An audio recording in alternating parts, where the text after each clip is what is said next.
Olá pessoal, hoje eu vou falar um pouquinho sobre a PEP8. A PEP8 é o guia de estilos do Python.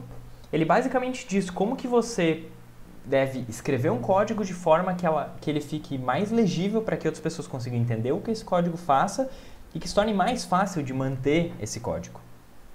Ela tem vários pontos aqui. Eu vou basicamente entrar nos principais e o que mais vai mudar a maneira que você escreve código em Python. O primeiro ponto da PEP8 é a indentação. No Python, ele fala que toda a indentação que você faz no código tem que ser feita com espaços e não tab, e que a indentação é feita com 4 espaços. Então, quando você constrói uma função, essa indentação dessa linha tem que ser feita com 1, 2, 3, 4 espaços. Além disso, quando você tem funções com um nome longo e você precisa quebrar a linha entre os argumentos, a linha seguinte ela tem que acompanhar logo depois da abertura do parênteses, certo? Ou, se você preferir, você pode não colocar nenhum argumento na primeira linha e dar uma indentação a partir da quebra da linha e daí sim colocar os argumentos aqui dentro. Você pode fazer eles assim, da maneira que está aqui, ou dessa forma aqui. Para a PEP8 não tem diferença. A outra questão é que o que é incorreto fazer? É incorreto, por exemplo, você tem uma linha com uma função bem longa, você colocar os primeiros parâmetros aqui e basicamente indentar uma vez. Por que isso é incorreto? Porque fica difícil de ler. Para quem olha de longe, essa função aqui é muito mais nítida que a linha de baixo é uma continuação dos argumentos de cima do que essa função aqui. Da mesma forma, quando você não coloca um tab a mais, quando você coloca os argumentos de uma linha aqui. Por que isso é ruim? Porque você não consegue distinguir que esse print não faz parte desses argumentos aqui dentro. Por isso que o correto é sempre colocar uma indentação a mais. O segundo ponto da PEP8 é sobre o tamanho máximo de uma linha. Ele fala que o tamanho máximo de uma linha deve ser 79 caracteres. Por que existe esse tamanho máximo? Antigamente, se programava em editores de textos que não conseguiam exibir mais do que 79 caracteres na tela. Isso, hoje em dia, obviamente, não é mais verdade. Mas acontece que muitas pessoas ainda colocam dois códigos lado a lado para comparar. E quando a linha é muito grande, você não consegue comparar de forma fácil esses códigos. O outro ponto é que, provavelmente, se você escreve mais do que 72 caracteres em uma linha, você tem basicamente mais de uma ideia colocada em uma linha de código. E o correto é você deixar seu código com mais linhas e menos caracteres por linha, ou seja, fazer menos coisa em uma linha de forma a tornar seu código um pouco mais fácil de entender. Existe também a questão de que docstrings e comentários têm que ter no máximo 72 caracteres e não os 79 aqui pro código. O que se recomenda fazer é configurar o editor de texto para que coloque essa linha aqui na linha de 79 caracteres, para que você saiba quando você está escrevendo e quando você passa dessa linha aqui para formatar PEP8. Se você for olhar aqui, você pode ver que o meu está configurado para 100 caracteres e não 79. Por quê?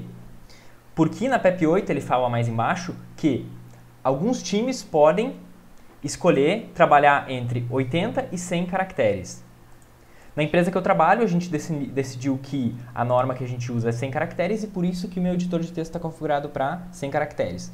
Mas a questão é que, se você programa open source, se você programa em algum lugar onde o código não é fechado e você não tem um time onde você concorda com o tamanho da linha, siga sempre a quantidade de 79. A outra questão diz respeito a linhas em branco. O Python diz que quando você tem itens importantes, basicamente separando os imports de uma classe ou uma classe de uma função ou funções entre si, você utiliza sempre duas linhas em branco para separar. Nos imports, no geral, ele recomenda que os imports que sejam da biblioteca padrão do Python venha por primeiro, onde você tem uma linha em branco e daí os imports de bibliotecas de terceiros, seguidos por uma linha em branco e os imports locais do seu aplicativo mesmo. Dentro de uma classe, ele fala que todos os métodos têm que estar separados por uma linha, não duas, uma linha. E dentro de uma função ou dentro de um código específico, você pode esparsamente utilizar uma linha em branco para separar lógicas de código diferentes. Nesse caso aqui, eu tenho basicamente um for que está fazendo alguma coisa e depois eu tenho criando um objeto e chamando um método aqui, definindo que são duas coisas muito diferentes no meu código. Eu posso utilizar essa linha em branco para mostrar para quem está lendo esse código que eu estou fazendo uma outra operação. Ainda falando sobre imports, a PEP 8 diz que é incorreto você fazer imports dessa maneira aqui, onde você está importando vários módulos utilizando vírgula para separar eles. Na verdade, o correto é você fazer o import sempre em linhas separadas. Então, em vez de você fazer um import foo, vírgula, bar, você faz um import foo, import bar. No entanto, você pode fazer isso. Quando você está chamando objetos dentro de um módulo, no caso do módulo foobar, você pode sim colocar todos eles entre vírgula.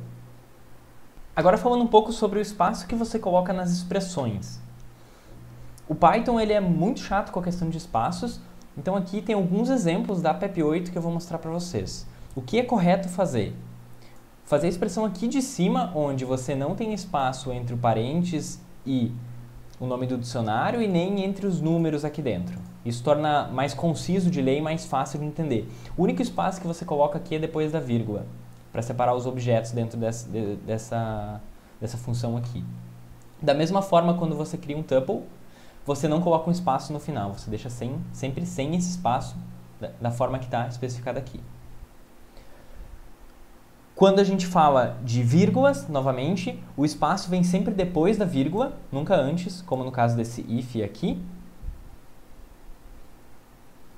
E aqui basicamente é a mesma questão, sempre antes dos argumentos você não coloca espaço, principalmente quando se fala de dicionários. A questão aqui importante é notar que quando você coloca dentro de um dicionário um índice, onde você coloca uma soma, essa soma não tem espaço. Tá?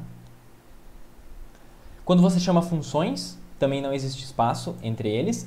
Uma coisa muito comum que eu vejo em código é as pessoas escrevendo print assim. Isso pela PEP 8 está errada. O print é sempre sem o espaço entre o parênteses e a função. Da mesma forma vale para dicionário. E uma questão que o Python é diferente de muitas outras linguagens é que não existe esse espaço para deixar todos os números alinhados nas variáveis. A PEP 8 até dá uma explicação sobre isso, porque ele fala que esse número tem mais a ver com o x do que com as outras variáveis aqui. Então isso acaba tornando difícil de ler, porque se você olha o número 1, você tem que correr o olho até aqui para notar que esse número pertence ao x. De uma forma que aqui é mais fácil de entender que o número 1 pertence ao x, o y pertence ao 2 e o 3 pertence a uma variável longa. Outro ponto importante da PEP 8 fala sobre a maneira que você dá nome para as variáveis, para as classes, para funções, para os métodos, etc. O primeiro ponto é que constantes, no geral, têm o nome todo em maiúsculas. Dessa forma aqui, essa constante tem o nome constante todo em maiúscula. Isso torna fácil para quem lê, se uma pessoa olhar no código uma função do tipo